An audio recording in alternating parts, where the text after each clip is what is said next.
So Dragon's Dogma 2. Dragon's Flipping Dogma 2. If you have been here in the channel for quite a while, then you know that we love that game. We are obsessed with Dragon's Dogma. Luckily enough, it's not going to be long before we actually get the game to be in our hands, in our consoles, in our PCs, and what have you. Before we get into any of the details, this video we're going to be discussing about quite a whole lot of stuff about Dragon's Dogma, but let's just get the heavyweights, let's just lay things down on the table. The release date of the game. The release date, it's going to be on March 22nd of 2024. Not too far away now. And how is this likely to happen? How is this true? Is this official? Well, kinda it is. Kinda it's not. We got this release date, tentative release date, from this listing that you are seeing right here. We have the release dates and platforms are on PlayStation 5, Xbox Series, and PC as well for March 22nd on 2024. This is not unlikely to happen. Do have in mind that the Game Awards is just right out of the corner. It's just a couple of weeks away. And that being the case, many of the major next year announcements happen at the Game Awards. They announce new games, they announce the lineup that we're going to have throughout most of the year on 2024. It's one of the biggest events that, while they like to goof around a little bit, it is only natural that developers are preparing to announcing kind of cool stuff in there. We're hoping that we're going to get announcements for many amazing things. But also do have in mind that Dragon's Dogma has already been reviewed by major outlets, by major media and gaming news outlets. They have already tried the game for a couple of hours. We already have some kind of opinions, so the game it's already green. The game it's already good to go. It has been in development for quite a while, and I think that 2024 is going to begin strong thanks to Dragon's Dogma 2. I just am so happy about this. So yeah, this is as official as it gets. I wouldn't say that it is completely official, but I'm thinking that we're going to be able to be sure about it on the Game Awards. That being said, I did mention that several outlets have already had the chance to play Dragon's Dogma, and they have already shared their opinions on the internet. And what can we tell about these opinions? Is people liking Dragon's Dogma 2? Is this going to be as good as 2012's Dragon's Dogma?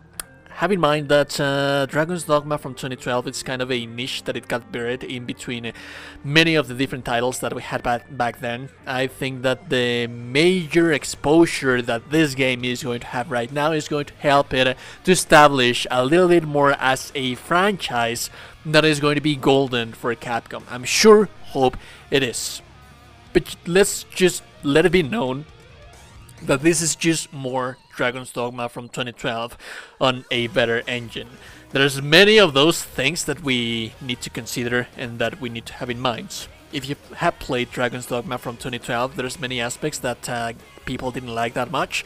Like for the story, that it was a little bit diluted, it wasn't really grounded. If you're one of those people that expects for a cinematic experience or for a narrative that is presented directly to you, it's not going to be that. A lot of people consider it to be weak narrative because it doesn't make that much sense on the overall idea of everything. Me personally, I love the narrative on Dragon's Dogma because of the philosophy that hides behind it and the references, the literature references that you have all over the place, where you have the never-ending cycle and how that impacts the overall theology of the world. Many of that, it's just amazing. They are saying that the narrative is going to be a little bit more straightforward in here in this iteration of the game. So that's something that is yet to be said. But then again, I do want to stress out, for veterans and for new players, new people that are getting their eyes for the first time on Dragon's Dogma, the media outlets that have had the chance to play this game, they are just saying that it's just basically more Dragon's Dogma. It's more monsters to hunt, more combat to have, more mythological creatures that you're going to have right there. And for the new players, how is this different from the many mythological creature fighting monsters that we have out there? Well, To some extent, this was the game that first established how the combat feels on this specific genre. Usually on RPGs prior to that we had like Skyrim or turn-based things, and 2009 brought us Demon's Souls, so it was all being explored back then. But Dragon's Dogma was the first one to present something. Well, you also had Monster Hunter. They were the first ones to present kind of a setting like Shadow of the Colossus, where you can climb into the monsters and hit the weak spots and have your party, your crew that synergizing between each other to fight the monsters. There is the media outlets are saying that there is nothing to revolutionize right here. It's still very much the same idea. It's just very much the same thing. It's just Dragon Dogma from 2012 with a new engine. Dragon's Dogma from 2012 with new graphics, with new stuff. And a lot of I've seen a lot of opinions that are caught mixed up right here, saying that maybe they expected something new. Me personally, I just couldn't be happier that this is the case. They just took everything from 2012, they gave us more, and they improved it without changing major things. You're going to have new classes, you're going to have new attacks. One of those things, I want to make a little parenthesis in here. Now, one of the most amazing things in Dragon's Dogma was the attacks, the attack animations, the combat system that it has, the combos, the kind of skills that you have. Combat just felt different from the rest of the RPGs that you have out there. That was the focus on Dragon's Dogma. While you did have like the story, the side quests, the side activities and what have you, the main core and chunk of everything, it was just how amazing the combat was.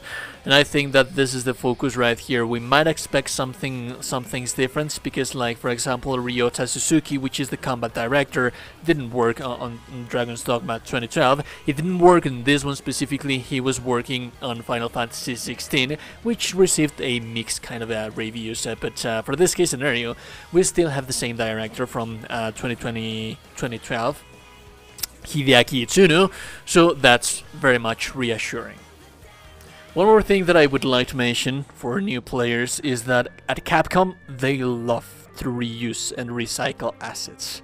Some of the attack animations that you would see for the new weapons that you would see in Monster Hunter, they come from Dragon's Dogma. Some of the attack animations that you see on Devil May Cry 5, they come from Dragon's Dogma. Some of the attack animations that you would see on Dragon's Dogma 2012, they come from Devil May Cry. Am I saying that it's going to have a combat system similar to Monster Hunter and to Devil May Cry? No, of course not. The combat system in Devil May Cry is just too different. The combat system in Monster Hunter, it's just too different. The skeleton of the enemies, how they work, how the combo system works on Devil May Cry, everything in there, it's very much different. What I want for new players to be aware of, which veterans I'm sure that they are already aware of this, is that they recycle and they reuse the most important aspects, the things that they know that they work, the things that they have managed to master all throughout the years that function good in their games, things that they know, things that they are familiar with, and that synergize very well with the combat system that they have for the specific purpose, and how the skeleton, the animations, the attacks work on their different games. It's just an amazing, beautiful and gorgeous synergy that leaves us with a combat system that is just amazing. So after all of that, yes, we're going to get Dragon's Dogma real soon, and yes, it's just very much more Dragon's Dogma from 2012. I'm really hoping that this is going to be the time where more people is going to get interested in Dragon's Dogma, because if I'm being completely honest with you, the exposure that we have right now for Dragon's Dogma 2, it's not nearly as enough as I would hope for it to be as a new entry of one of the most important, one of the ones that I consider to be one of the most important RPGs of all time, even though that it is a little bit more obscured, more shadow for because of the many other RPGs that you have out there in the market that actually did make a staple in the industry, like the Elder Scrolls or the Souls games and what have you. And also, I would like to take a moment right here to invite you to our Discord channel community. We cover lots of different games in this channel. If we're covering a specific game, you can find assistants there, you can find people to chat with. There's always amazing people discussing in there, helping each other in games if they have co-op, and if they don't. For example, one thing that I could think that it could work in here is the pawn system, which you can summon the pawns of different people to get RC, which is a very highly demanding currency on Dragon's Dogma 2012, so I'm guessing that something similar is going to be applied in here as well. So there is a hub, a place where you can discuss about RPGs, the RPGs and games that we discuss here in the channel. Remember to like the video, subscribe to the channel before you close the door, and if no one told you today that you're gorgeous and beautiful person, you are indeed gorgeous and beautiful, beautiful person. Have a beautiful day, and I'll be seeing you goddamn gorgeous and beautiful people in the next one. Goodbye.